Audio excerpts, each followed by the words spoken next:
Mtazamaji wa Uondo TV, hii ni Uondo Michezoni, mimi naitwa Aidan Jeremiah.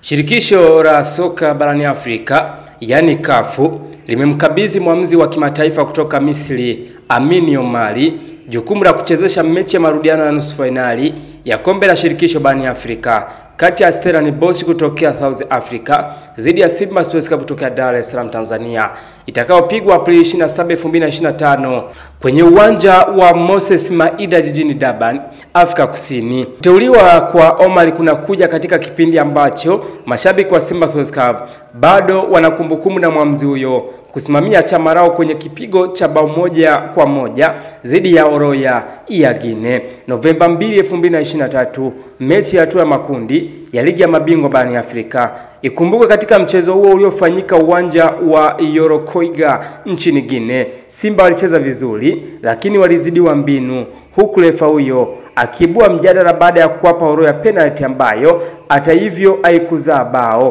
kwani Pepe Abdou Ndiaye alikosa mkwaju huo.